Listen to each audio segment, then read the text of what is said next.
I get to give the ministry minute today. One of the things that we do, and one of the things that I have really on my heart is to see God raise up people, and especially the younger generation. You know, because I don't know if you notice this, but I'm getting old. I'm getting older. You know, but you know, I don't have the strength that I used to. I used to be able to lift a car by myself. And now I need help. But all that to say is I believe that God is raising up younger people and to do different things. It's really a joy for me to see. It's a joy for me to be a part of it. It's not like it's all about one person here. It's about all of us here. And so, you know, working with some of these guys has been a pleasure and a privilege for me. I get to do that on a couple different levels. I'm working with some of the younger guys in the worship music, and then also some of these guys in leadership. And so for me to give them opportunities is part of that. So today we're giving Patrick Spieler an opportunity. He's going to come and share the word, and we talked about this. It's a great message. I've pretty much heard the whole thing already, haven't I? Yeah. And, you know, but for him to come and speak to you all, you know, he's probably a little nervous maybe. I don't know. He speaks to the kids in the back just about every other week. And so, you know, I don't think they make him nervous. They might make him angry, but I don't think they make him nervous. But I figure if you can speak to those kids, you can speak to us, right? So let's welcome him and make him feel welcome.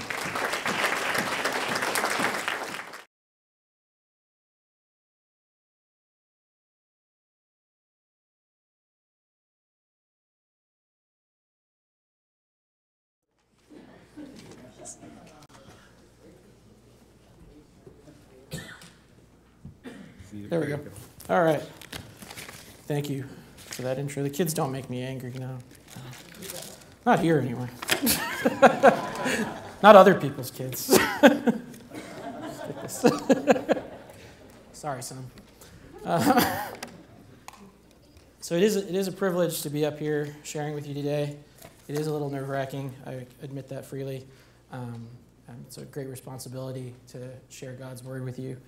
And so that's something that I've been thinking about as I got ready. Thank you to everyone who prayed and encouraged me while I was getting ready to do this. It's been very helpful. And I needed it. So, and doing this, getting ready for this lesson just gave me so much of a new appreciation for what Pastor Rich does every week, you know, to get ready to teach in here. I had a hard enough time just doing one, you know, so for him to keep coming back and faithfully every week for years and years to be doing this, it's an amazing gift that God's given him. It took a lot out of me to make one lesson. So the good thing is that my lesson today is about trusting in God. So I had to live my lesson in order to get up here and do the lesson. You know, I couldn't get up here and talk to you about trusting in God without trusting in myself. And that's often how it goes with teaching kids too. I have lessons to teach them, and the lessons are very often for me. But it's only by trusting in God that I was able to get this message done. It's only by trusting in him that I can stand here and deliver it. So last week, Pastor Rich talked about unfeigned faith. And for anybody who wasn't here, unfeigned faith is faith that's not faked. It's not a show. And it has a strong connection with what I'm going to talk about today. I didn't know he was going to talk about that last week when I started planning my lesson, but I'm happy to see that they kind of go together, and I can ride his coattails a little bit. That's nice. Nice introduction to what I'm going to talk about. Unfeigned faith is real. It's sincere. It lives inside of the deepest part of our hearts, the very core of our being. It's not a bunch of motions that we go through to show how spiritual we are, to earn anything. It's a real faith. But what is faith? Faith's a word that people use for all different purposes out in the world, and so I thought that maybe it'd be good to just say faith is trust in God. You know, that's That's what I'm going to talk about today. Faith is trust in God, and trust in God is faith. They're interchangeable. And God uses both throughout his word, and they're pretty much go back and forth, and then they're the same thing. Faith is trust in God. So that's what I'm going to talk about today, is trust. If you like the word faith better than trust, then you can just kind of switch those around. You can write down everything I say and then go and change all the trust to faiths if you like. That's up to you if you want to do that. But I'm going to read the verse that immediately comes to many of our minds when we hear the word trust, when we're talking about trusting God. It's one of the better known pairs of verses in the Bible. It's one that people have hung in their houses and have it for their life verse a lot of the time. But it's an important one. That's why it's so popular, is Proverbs chapter 3, verses 5-6. Trust in the Lord with all of your heart and lean not on your own understanding. In all of your ways acknowledge him, and he will make your path straight. These are words of wisdom that God gives to us through King Solomon in Proverbs. How much of our hearts are we supposed to trust God with? All of them. And are we ever supposed to lean on our own understanding? No. But what does that mean? What does it mean to lean on our own understanding? It means to kind of think about situations that we have in our life and say that, I think I got this covered. I don't really need God's help with this. I'm pretty good in that department of my life. I think I got this under control. I don't really need to turn to God for help or advice in this because I got it. That's leaning on my own understanding. That's thinking that I have it all figured out. And when you say that to yourself, when you lean on your own understanding, you set yourself up for failure. And it's not because God is waiting to punish us when we get cocky. It's because we need his help in all of our ways. In everything that we do, if we're going to live this life for him, we need his help. And so that's why we need to trust in him and not lean on our own understanding. I believe that God's calling us throughout all of Scripture to trust him. It's written all through the Bible, through all the accounts of the Old Testament and all the writings of the New Testament. We see it again and again that God is calling us to trust him. He's asking us, do you trust me? We could go through and find so many examples of this in both the Old and New Testament that we'd be here for days. But it's potluck day, so we're not going to be here for days. We're going to be here for a little while, and I'm going to give you a few examples. But you can go through and just, if you read through the whole Bible, if you read it from cover to cover, I think that you'll just see it spoken over and over and over again. God is asking us, do you trust me? He's calling us to trust him. So, first account we'll look at is Abraham in the book of Genesis. So if you want to turn to Genesis chapter 12, we'll look at that. Abraham is kind of an obvious choice when we're talking about trust or faith, because in Romans chapter 4, he's described by Paul as the father of all of us who have faith. Paul says that because Abraham had faith, not only are all of the Jews his offspring, but all of us who have faith too are also his offspring, in a way. The Jews are his natural offspring, but we're his spiritual offspring, those of us who put our faith in God. And so he's a good example when we're talking about trusting God. What is the first step of faith that Abraham took to trust in the Lord with all his heart? Well, we'll read verses 1-5 of chapter 12 right now. And his name was Abram when he started out. God actually renamed him later, so don't get confused if you see Abram instead of Abraham. The Lord said to Abram, "Leave your country, your people, and your father's household, and go to the land I will show you. I will make you into a great nation, and I will bless you. I will make your name great, and you will be a blessing. I will bless those who bless you, and whoever curses you, I will curse. And all peoples on earth will be blessed through you."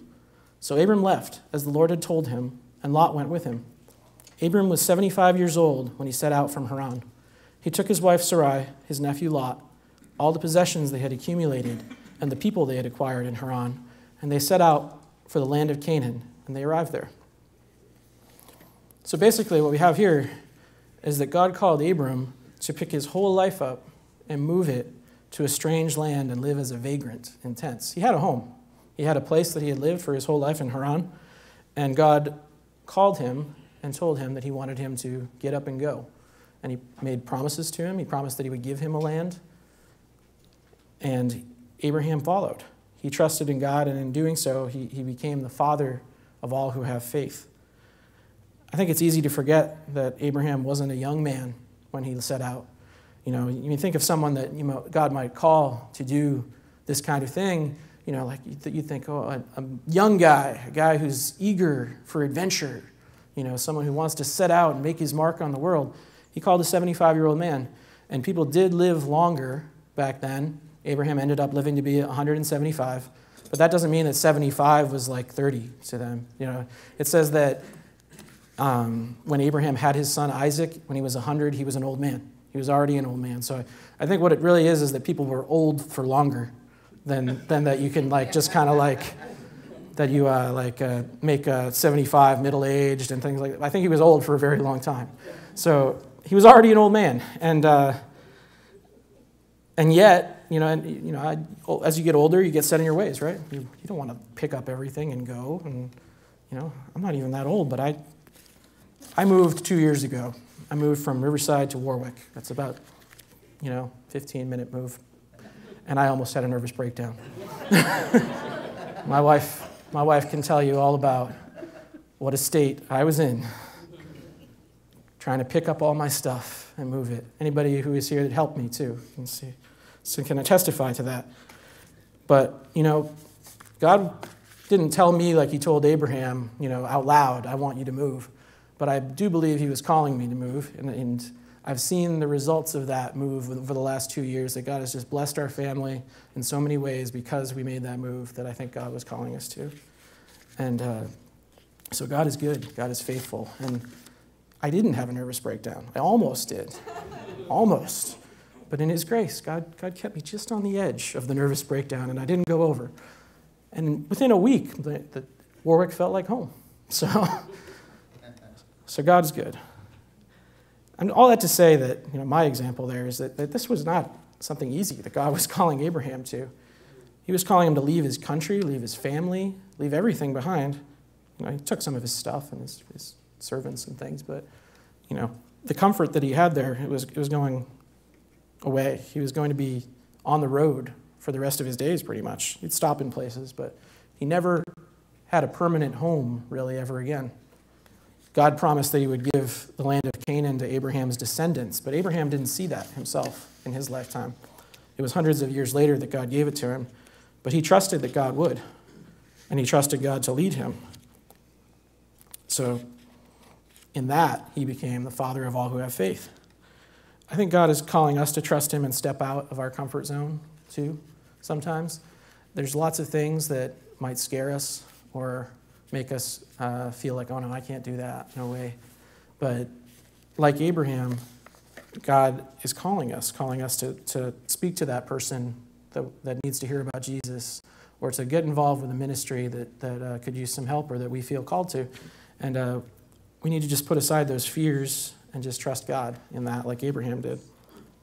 And Abraham was a man of such great faith, but there were times in his life that he did not have the faith completely, where he did lean on his own understanding a little bit.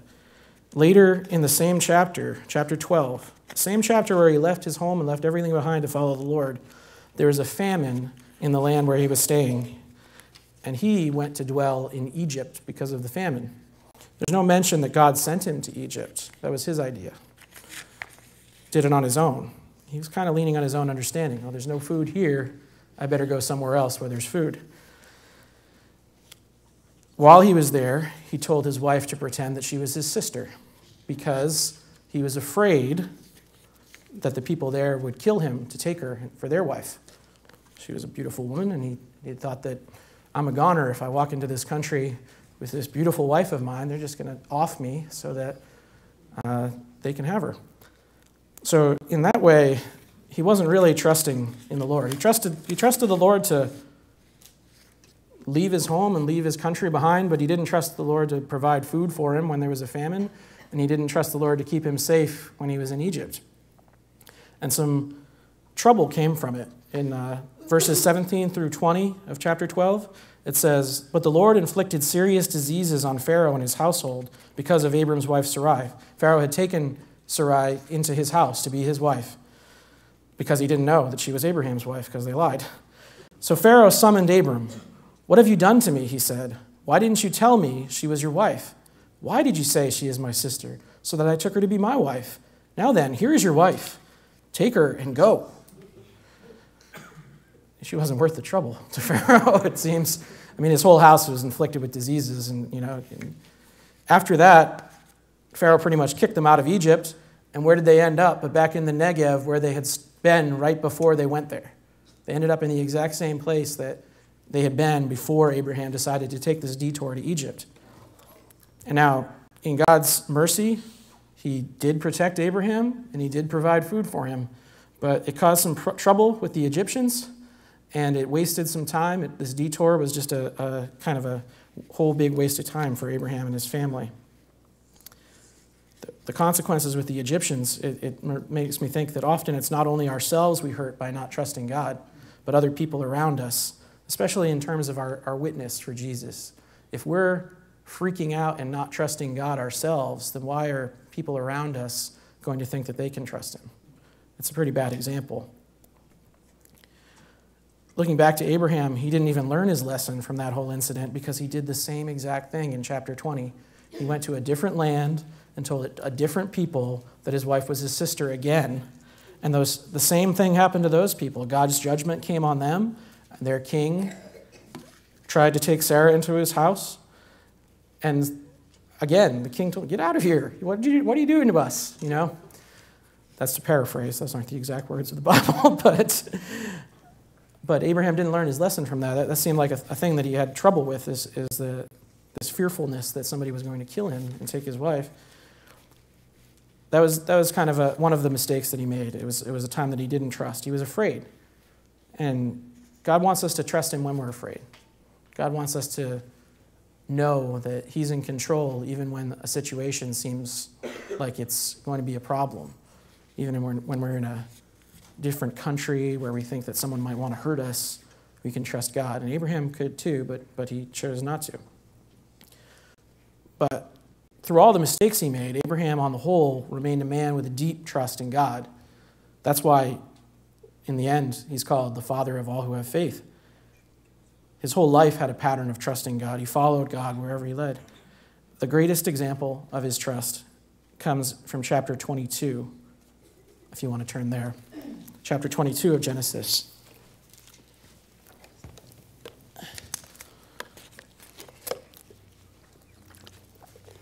And a lot of you remember this account. It's one of the more well-known things from Abraham's life. God called him to sacrifice his son Isaac as a burnt offering. The son that God had miraculously given to Abraham and his wife Sarah in their old age when they thought that they couldn't have children. This is the son that God had promised him that his descendants would come from, the son of the covenant that God had made with Abraham, that he would make him into a nation. And God called him to sacrifice him. He didn't have any other sons, and he didn't have any expectation of having any more. Didn't have any other sons with Sarah, I should say. He had another son, Ishmael. But Isaac was the son of the promise, not Ishmael. But Abraham was prepared to do just as God commanded him to. He got up, he took his son, he took some servants on a donkey, and he took a donkey with some wood, and he journeyed for 3 days towards a mountain that God told him to go to. And then in verse 5, he told his servants, "Stay here with the donkey while I and the boy go over there. We will worship, and then we will come back to you." Now, we might be tempted to think that Abraham told the servants this because he wanted to kind of cover up what he was doing. He didn't want to tell them, "I'm going up on that mountain to kill my son." But that's what we're tempted to think, that he was just covering it up. But in truth, he was actually planning for both of them to come back. He trusted God so much that he knew that since God had promised that Isaac would be the source of all of Abraham's descendants and the source of a great nation of people. Isaac didn't have any children yet. He was still a boy. He knew that God would make it work out somehow. And so he could tell his servants, "We're going to go up there and worship, and we're going to come back." even if he sacrificed him. Now, why do I believe this? Is it just an idea of mine? No. In Hebrews chapter 11 in the New Testament, verse 19, it speaks about this, and it says, Abraham reasoned that God could raise the dead. And figuratively speaking, he did receive Isaac back from death. So we see that Abraham was ready to sacrifice Isaac because he trusted that God could raise the dead. And this is an amazing leap of trust and a throwing out of all of his own understanding, because up until this point in the Bible, God had never raised anyone from the dead. That's recorded anyway. So Abraham didn't come up with this idea that God can raise the dead because he'd seen it done before or that he'd even heard about it done before. He came up with it because he knew that God was God and God was capable of doing anything, and that God had promised that his son Isaac would be turned into a great nation. And so if I sacrifice Isaac on the fire, God will raise him from the dead. That's just how it's going to be. It was an amazing amount of trust. Of course, we know that God didn't let him go through with it. Just before Abraham was ready to kill his son, God stopped him, and God showed them a ram for a sacrifice instead. But after Abraham was ready to take this step of trust in God, God promised him that his descendants would be as numerous as the stars in the sky and the sand on the seashore, because he had not held back Isaac from him. Now, was Abraham perfect? No. We saw some mistakes that he made right there. He was a sinner, just like you and I are. But overall, his life displayed a pattern of trusting in God, and his faith was credited to him as righteousness. God wants us to trust him in every situation in life. When we don't understand what's going on, when we can't figure out why he would want us to do something, he still wants us to trust him, just as Abraham trusted him in that situation where he was going to sacrifice Isaac. Now, the next example I have is a little less familiar, probably. Many of you probably have read it, but not as often as Abraham, because there are no children's songs about King Asa. So Father Asa had many sons. No. But if we turn to 1 Kings chapter 14, there's some things we can learn from King Asa. 2 Chronicles chapter 14, my mistake. We'll get to Kings later. I have to remember to give all you guys time to turn your Bibles. That was something I almost forgot to do. Gives me time to get a drink of water, too.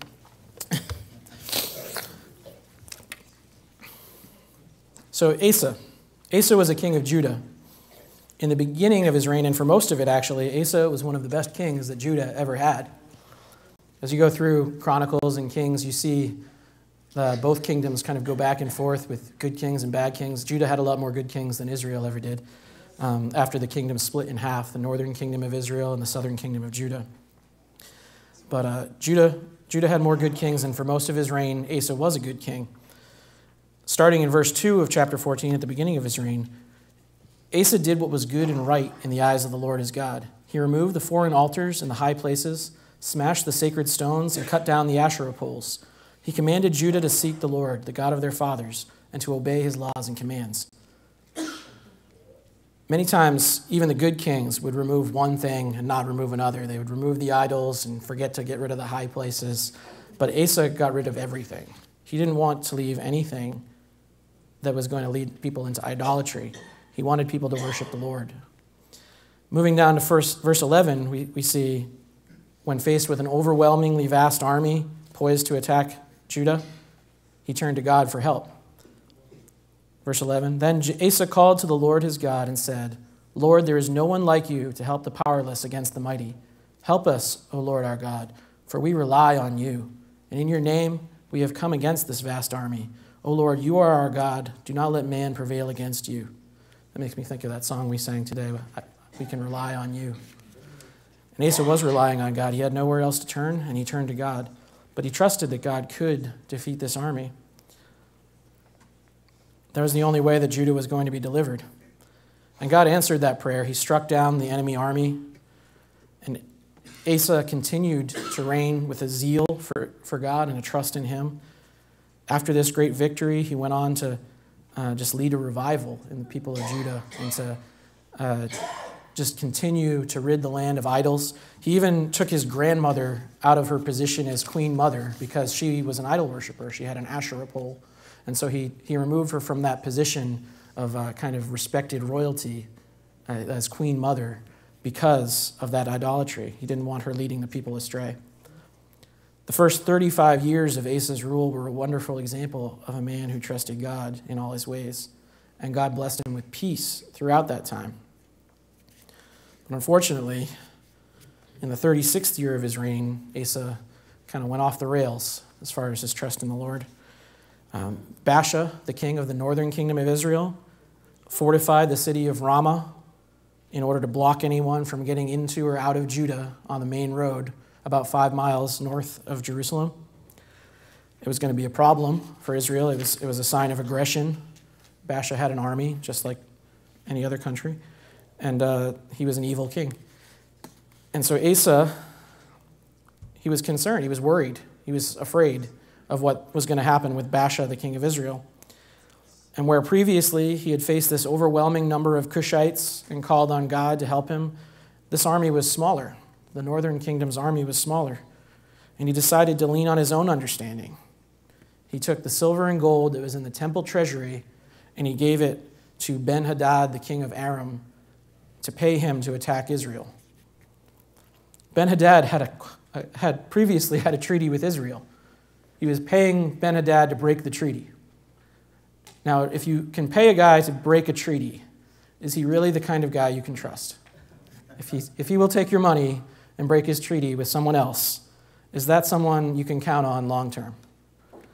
But that's what Asa did. He turned to an idolatrous neighboring country for help instead of asking the Lord for help. The Lord, who he had seen win them an amazing victory at the beginning of his reign. Now, Ben-Hadad was more than happy to take Judah's money, and he did attack Israel. He broke his treaty with them. Money talks, he said. and in a worldly sense, for the moment, it worked. Israel became busy fighting off Ben-Hadad's army, so he withdrew his troops from Ramah and left Judah alone for a while. Now, does that mean that we don't need to trust God in every situation? I mean, it worked out, right? Everything went according to plan. He trusted in his own understanding and nothing bad happened, right? There's a good quote from Charles Spurgeon about this that I found. This is what he said. Now, many people in the world judge actions by their immediate results. If a Christian does a wrong thing and it prospers, then at once they conclude he was justified in doing it. But brethren, this is a poor, blind way of judging the actions of men and the providence of God. Do you not know that there are devils' providences as well as God's providences? This plan had immediate earthly success, but it had many bad consequences later. Firstly, it took Asa away from his dependence on the Lord, who was the only person fully capable of helping him in every situation he would face. What would happen when the money ran out and Ben-Hadad wasn't his hired hand anymore? Or if he decided, or Israel put up a better offer? Secondly, it put him in league with a pagan king, someone that he was not supposed to associate with. Even if it was for monetary gain, Ben-Hadad and Asa were allies now. And speaking of the monetary gain, he took money that was meant for the temple to do this. It was meant to be for the temple's upkeep and repairing of the temple, and he took that and he used it to pay off these pagans.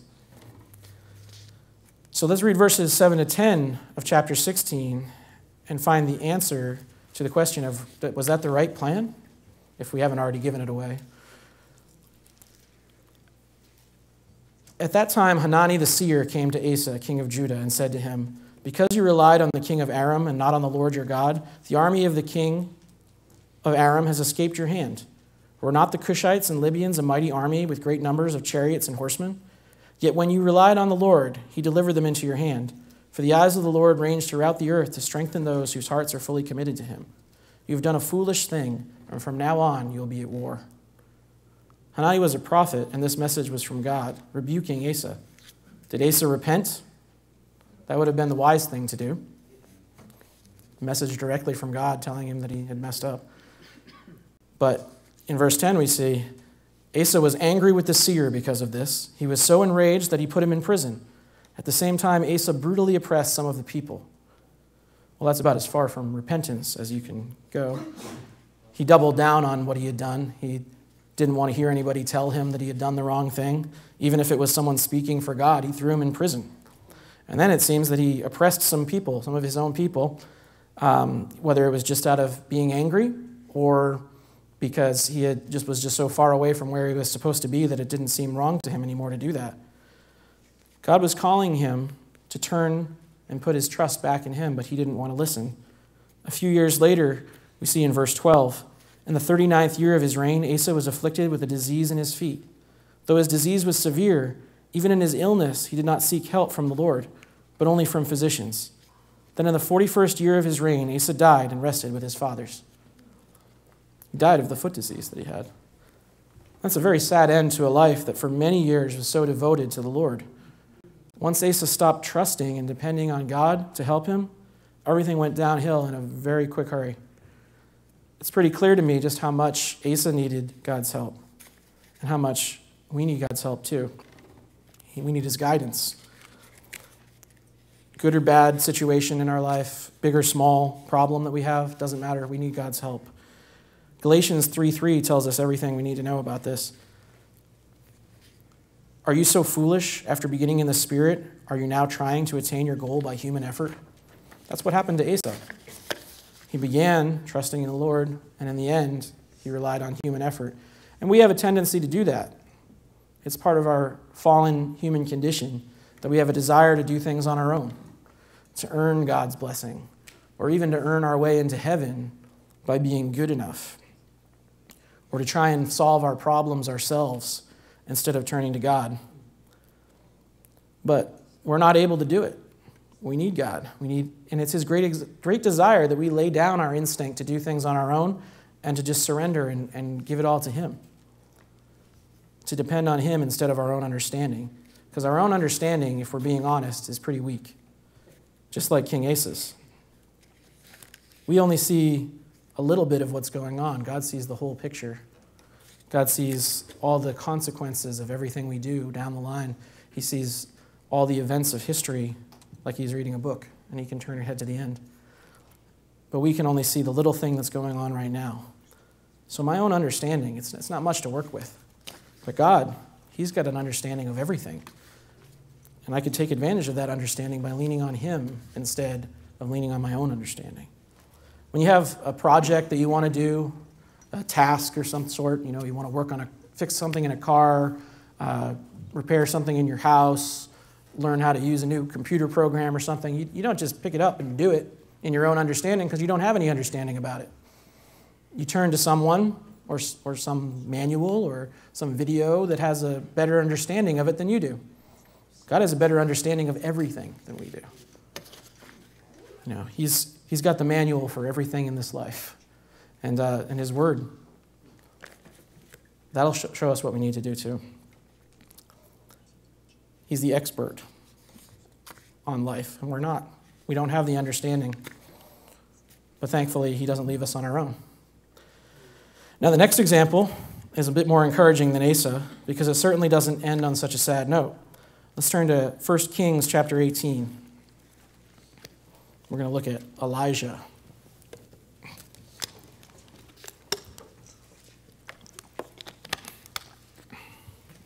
A few highlights of Elijah's ministry up until the point we're going to look at. He served as a prophet in the northern kingdom of Israel. His first order of business was that he prophesied that there would be no rain, no water for a few years, except when he called for it. And after he made that prophecy, God sent him to live in a ravine, a crack in the earth almost, where he could drink from a brook, and God provided food for him by sending ravens to feed him bread and meat each day. If that's not an example of how God is able to take care of our needs, I don't know what is, to send birds just to feed one man living in a ravine. And after he left the ravine, God told him to, he went to a widow's house where God provided for him, the widow, and her son by keeping their flour jar and their oil jar from running out. They were on their last bit of flour and their last bit of oil when Elijah got there, but for several years, they didn't run out because God was providing for them miraculously. It was a never-ending supply of food. They always had enough for each day while Elijah was there, while the famine was going on. So God was showing Elijah through all that he could trust him. And he was showing the woman and her son that they could trust him too. The woman's son even died of an illness, and God brought him back to life when Elijah cried out to him in prayer. God showed his power in that to all of them. But from there, Elijah was sent to confront Ahab, the evil king of Israel. And he had been leading the nation in idol worship, and his wife had been killing off God's prophets. And unafraid of the king, Elijah went and confronted him. And what followed was an amazing display of the true power of God as opposed to the worthlessness of an idol. Many of you might know this story already, but Elijah set up a test for the prophets of Baal, where they both set up an altar, they both put a sacrifice on it, and they both prayed to their God that the sacrifice would be burned up. And whoever's sacrifice was burned, they were the ones who knew what they were talking about. That was the real God that they represented. Now, the prophets of Baal went first, and of course, Baal is a worthless statue, and nothing happened, even though 450 prophets of Baal were working themselves into a frenzy and cutting themselves with swords and just going nuts. All that going nuts doesn't do anything when you're talking to a statue. But let's read how Elijah's turn went, starting in verse 33 of chapter 18. He arranged the wood, cut the bull into pieces, and laid it on the wood. Then he said to them, "Fill 4 large jars with water and pour it on the offering and on the wood. Do it again," he said, and they did it again. "Do it a third time," he ordered, and they did it a third time. The water ran down around the altar and even filled the trench. At the time of sacrifice, the prophet Elijah stepped forward and prayed, "Lord, the God of Abraham, Isaac, and Israel, let it be known today that you are God in Israel, and that I am your servant, and have done all these things at your command. Answer me, Lord, answer me, so that these people will know that you, Lord, are God, and that you are turning their hearts back again."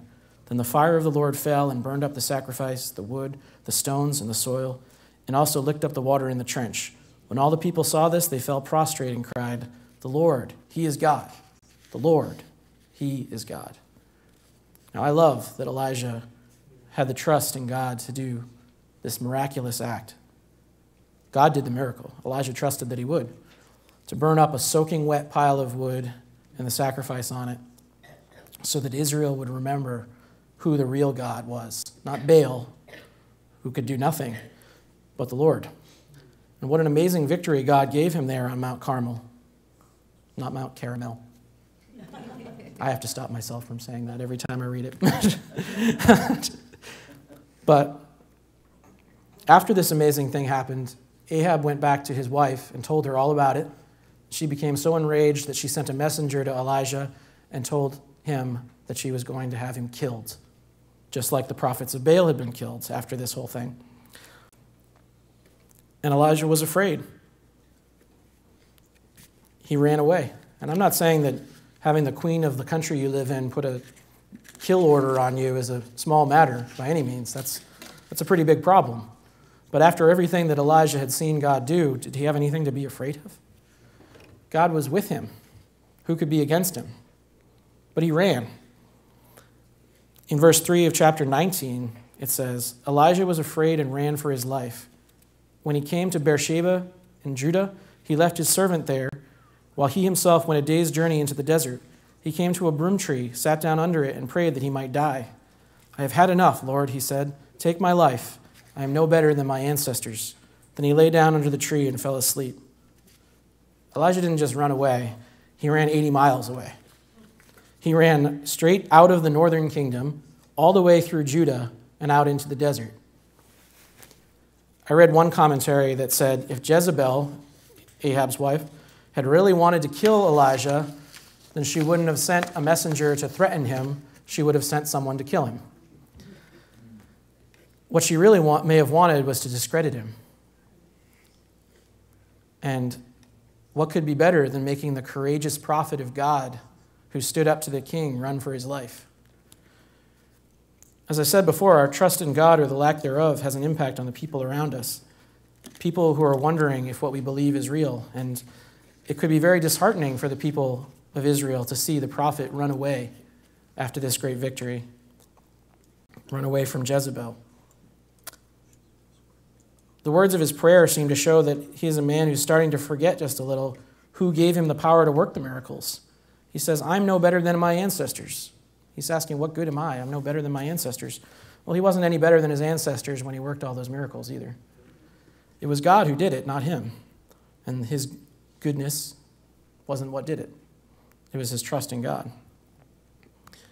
Then he went on to just say, let me die. I'm done. I don't want to do it anymore.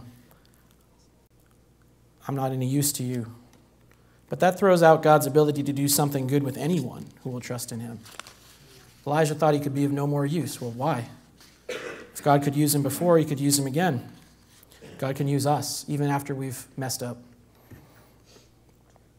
So God could have rebuked him right there, harshly, but instead he treated him gently. He sent an angel to give him food and water. And Elijah journeyed further than he already was to Mount Horeb, where God passed before him on a mountain and let him experience his presence, his power, his glory.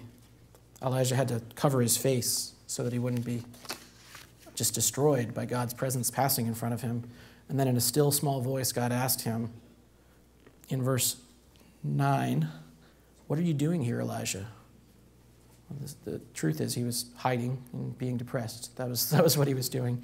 But his answer was, I've been very zealous for the Lord God Almighty. The Israelites have rejected your covenant, broken down your altars, and put your prophets to death with the sword. I am the only one left, and now they are trying to kill me too. My response, if I was God, and I hesitate to speak for God, but it would have been, what part of that is too big for me to handle, Elijah? But God was very gentle with him. And he told him that he was going to give him help. He had him go and anoint a new king over Israel, a new king over Aram, and anoint a new prophet, Elisha, to be his assistant and his successor after he was taken up to heaven. And God furthermore told him that there were 7,000 more people in Israel who had not bowed to an idol. Elisha said, I'm the only one left. That was kind of an exaggeration, wasn't it? We all have a tendency to freak out when things get scary, when things get stressful, when things get to be more than we think we can handle. But the good news is that God can handle any situation. He can get us through it. And if we turn to him, then he is just faithful, so very faithful to help us through it. And I think of the times in my life that I have freaked out and just worried myself sick about something that I didn't need to. And God was very gentle with me too. He didn't slam me down for not trusting him. He gently showed me that I don't have anything to be afraid of. I've never been left on my own.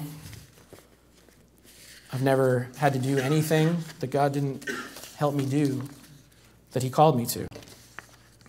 This lesson included. He didn't leave me to do this myself. He's here to help me. We're all like Elijah, though, and we need to be reminded or remind ourselves of the truth we already know. Whether we're panicking or we're up late at night losing sleep over something, we just need to remember that God is in control, and he's calling us to trust him and see what he's going to do next. So, I gave you 3 examples from the Old Testament. But I think throughout all of Scripture, from the Old and the New, it's all pointing to one place, this call to trust. And it's calling us to trust Jesus.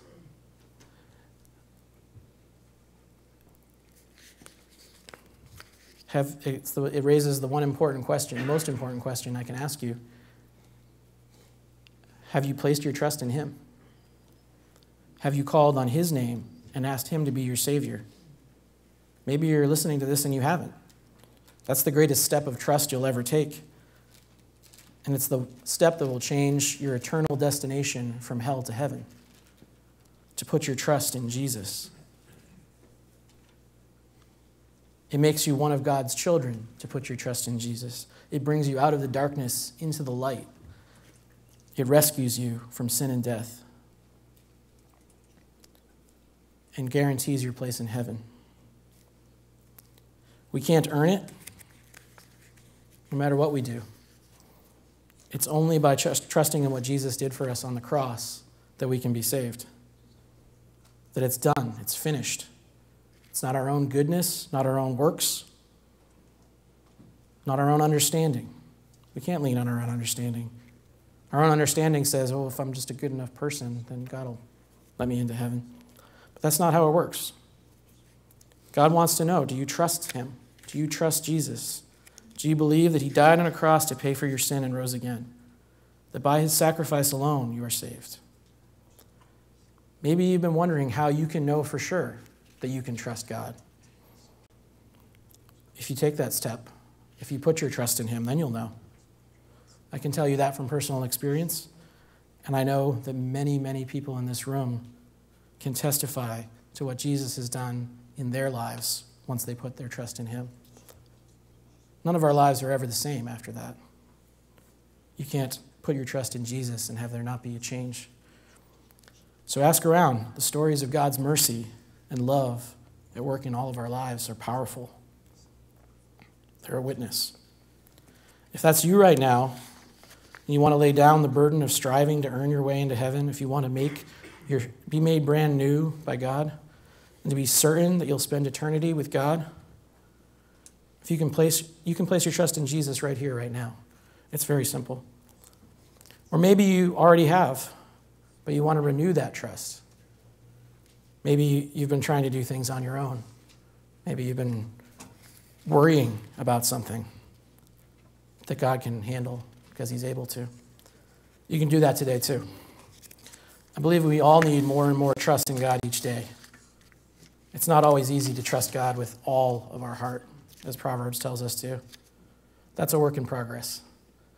But God will continue to be faithful to bring that work to completion. So let's pray. Lord, we do confess that there are times when we falter in our trust in you. We ask you to forgive us for that, Lord. We believe, Lord, help our unbelief. Help us to depend completely on you today and every day. Help us to trust that you have a plan for our lives and that you're in control. Help us when we forget to trust you to take a step back and remember just how very good you are, to remember your faithful love for us. Let that calm us and give us peace. And bring us back to trusting in you. I pray too, Lord, for anyone here and anyone listening that has never put their trust in Jesus. I pray that you would help them to see just how much they need you in their lives. If that's you, you can pray along with me now and receive what only Jesus can give, salvation and eternal life. Just say these words in your heart. Lord, I know I need to trust in you. I believe that you died for my sins and rose from the dead. I trust in your finished work on the cross. Please be my Savior. Rescue me from sin and darkness. I put my trust in you and you alone. Thank you, Lord. Thank you for being so completely worthy of our trust. Thank you that you're always faithful. Thank you that you love us. And we pray all this in Jesus' name. Amen.